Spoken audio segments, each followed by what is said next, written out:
വെടിനിർത്തൽ പ്രഖ്യാപിച്ചിട്ടും ലെബനോണിനെ ആക്രമിച്ച ഇസ്രയേലിനെ മനുഷ്യരാശിയുടെ ശാപം എന്നാണ് പാകിസ്ഥാൻ പ്രതിരോധ മന്ത്രി ഖ്വാജ ആസിഫ് വിശേഷിപ്പിച്ചത്. ഇസ്രയേൽ വിനാശകാരിയായ രാജ്യമാണെന്നും ഗാസയിലും ഇറാനിലും ഇപ്പോൾ ലെബനോണിലും നിരപരാധികളായ ജനങ്ങളെ അവർ കൊന്നൊടുക്കുകയാണെന്നും ഖ്വാജ ആസിഫ് എക്സിൽ പങ്കുവച്ച കുറിപ്പിൽ കുറ്റപ്പെടുത്തുകയും ചെയ്തു. ഇസ്രയേൽ പിശാചാണ്, അവർ മനുഷ്യരാശിയുടെ ശാപമാണ്. ഇസ്ലാമാബാദിൽ സമാധാന ചർച്ചകൾ നടക്കുമ്പോൾ തന്നെ ലെബനോണിൽ അവർ വംശഹത്യ നടത്തുകയാണ്. നിരപരാധികളായ മനുഷ്യരെ അവർ കൊന്നൊടുക്കുകയാണ്. ആദ്യം ഗാസ, പിന്നെ ഇറാൻ, ഇപ്പോഴിതാ ലെബനോണും. അവർ രക്തച്ചൊരിച്ചിൽ തുടരുകയാണ്. പലസ്തീന്റെ മണ്ണിൽ ഈ വിനാശകാരിയായ രാജ്യം സൃഷ്ടിച്ചവർ നരകത്തിൽ പോകട്ടെ എന്നാണ് ഖ്വാജ ആസിഫ് എക്സിൽ എഴുതിയത്. എന്നാൽ ഖ്വാജ ആസിഫിന്റെ ഈ പോസ്റ്റിനെതിരെ രൂക്ഷമായ വിമർശനമാണ് ഇസ്രയേൽ പ്രധാനമന്ത്രി ബെഞ്ചമിൻ നെതന്യാഹുവിന്റെ ഓഫീസ് ഉന്നയിച്ചത്. പാകിസ്ഥാൻ പ്രതിരോധ മന്ത്രിയുടെ ആഹ്വാനം അങ്ങേയറ്റം അപലപനീയമാണെന്ന് നെതന്യാഹുവിന്റെ ഓഫീസ് പ്രതികരിച്ചു. സമാധാന ചർച്ചകളിൽ മധ്യസ്ഥം വഹിക്കുന്ന നിഷ്പക്ഷമെന്ന് സ്വയം അവകാശപ്പെടുന്ന ഒരു രാജ്യത്തിന് ഇസ്രയേലിനെ ഉന്മൂലനം ചെയ്യാൻ ആഹ്വാനം ചെയ്യാനാവില്ലെന്ന് ഇസ്രയേൽ പുറത്തിറക്കിയ പ്രസ്താവനയിൽ പറയുന്നു. ഇസ്രയേലിന്റെ വിമർശനം വന്നതിന് പിന്നാലെ ഖ്വാജ ആസിഫ് തന്റെ എക്സ് പോസ്റ്റ്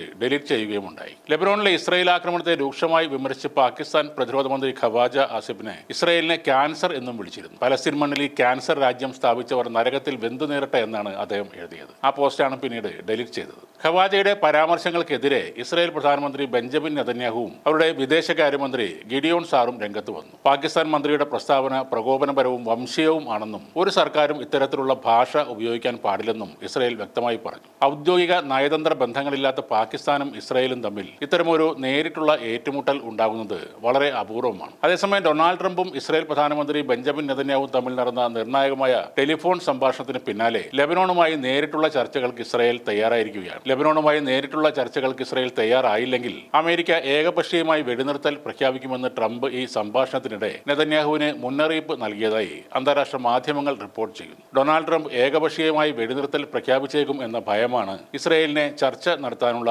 തീരുമാനത്തിലേക്ക് നയിച്ചത്. ട്രംപുമായുള്ള ഈ ഫോൺ സംഭാഷണത്തിന് തൊട്ടു പിന്നാലെയാണ് ലെബനോണുമായി നേരിട്ടുള്ള വെടിനിർത്തൽ ചർച്ചകൾക്ക് താൽപര്യം ഉണ്ടെന്ന് ഇസ്രയേൽ പ്രഖ്യാപിച്ചത്. ഹിസ്ബുള്ളയുമായുള്ള പോരാട്ടം ശക്തമായി തുടരുന്ന സാഹചര്യത്തിൽ അടുത്തയാഴ്ച വാഷിംഗ്ടണിൽ വെച്ച് ഇസ്രയേൽ ലെബനോൺ ഉദ്യോഗസ്ഥർ തമ്മിൽ കൂടിക്കാഴ്ച നടത്താൻ നിശ്ചയിച്ചിട്ടുണ്ട്. ഇസ്രയേലും ഇറാൻ പിന്തുണയുള്ള ഹിസ്ബുള്ളയും തമ്മിലുള്ള പോരാട്ടം അവസാനിപ്പിക്കാനാണ് ഡൊണാൾഡ് ട്രംപ് ഇതിലൂടെ ലക്ഷ്യമിടുന്നത്. ആയിരക്കണക്കിന് ആളുകൾ കൊല്ലപ്പെട്ട ഈ മേഖലയിൽ സമാധാനം കൊണ്ടുവരാനുള്ള സമ്മർദ്ദം ട്രംപ് ഭരണകൂടം തുടരുകയാണ്. മാർച്ചിൽ ആരംഭിച്ച ആക്രമണങ്ങളിൽ ലെബനോണിൽ ഇതുവരെ കുറഞ്ഞത് 1888 പേർ കൊല്ലപ്പെട്ടു എന്നാണ് റിപ്പോർട്ടുകൾ. ഹിസ്ബുള്ളയുടെ റോക്കറ്റ് ആക്രമണത്തിൽ ഇസ്രയേലിൽ 2 പേർ കൊല്ലപ്പെട്ടതായും ഔദ്യോഗിക കണക്കുകൾ പറയുന്നു. ഹിസ്ബുള്ളയുടെ സൈനിക ശേഷി നിയന്ത്രിക്കാൻ 2024 അമേരിക്കയുടെ മധ്യസ്ഥതയിൽ ഒരു കരാർ ഉണ്ടാക്കിയിരുന്നുവെങ്കിലും അത് നടപ്പിലാക്കാൻ ലെബനോണ് സാധിച്ചിട്ടില്ലെന്ന് ഇസ്രയേൽ ആരോപിക്കുന്നു. അതിനെ തുടർന്നാണ് നിലവിലെ സംഘർഷം രൂക്ഷമായതും തെക്കൻ ലെബനോണിൽ ഇസ്രയേൽ കരയുദ്ധം ആരംഭിച്ചതും.